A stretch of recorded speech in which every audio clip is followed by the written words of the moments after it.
Whose piggies are those? Like most 15-month-olds. Are those stinky toes? Braxton is busy being a toddler. Gotta be strong, boy. Hold that head up. But he's learning how to be a kid for a second time. It just gets him to like kneel and we gotta get him standing again. And it helps him lift his head. Let's do a little standing on the couch. Physical therapy is routine for Braxton and his mom, Susan. He's relearning all of his firsts. You got it. Look what I got. Beep, beep. This time, he only has 10% of healthy brain tissue. You know, there are times when it is hard because, you know, he's 15 months old and he's not meeting his milestones and they think he's legally blind. Here's Braxton when he was 6 months old. Just hours after this video was taken, Braxton's brain was jolted and his future changed. Nobody ever wants to see their child like that. Doctors in Chicago called it one of the worst cases of child abuse they'd ever seen. Her husband would later be charged in connection to their child's injuries. I told him, I said, Braxton, if you want to go to God, if it's your time to go, you can go. And if not, if you want to stay, if your journey isn't over, then I'm going to fight for justice and I'm going to get you healed.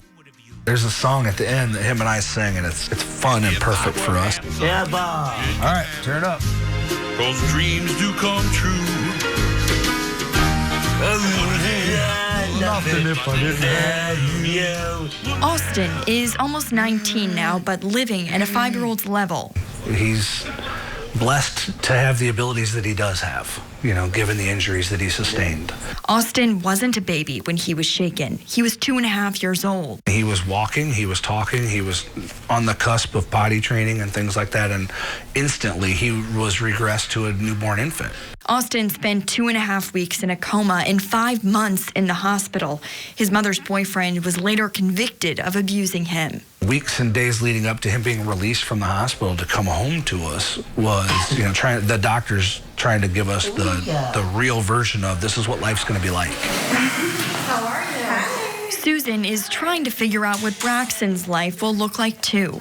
4 days a week, they travel to and from Chicago for hyperbaric oxygen treatments at Dr. Lenny Cohen's clinic.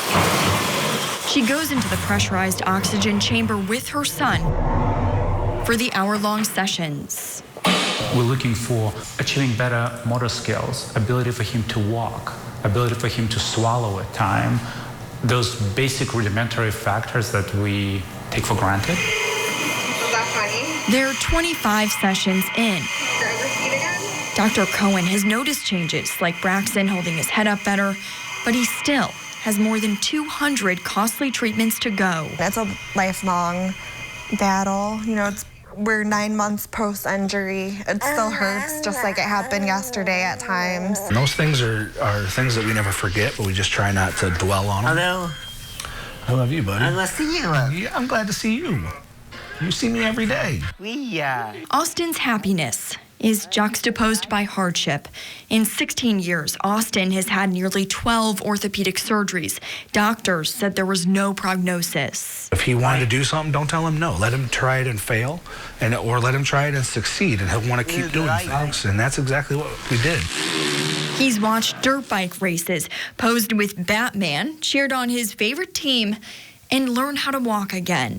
Who is that? Oscar. Oscar the Grouch. He can't read or write, but he can memorize movies on his iPad and TV or whatever, inside and out and upside down, and, you know, recites the words to him before they even happen. I wouldn't have nothing if I didn't have you.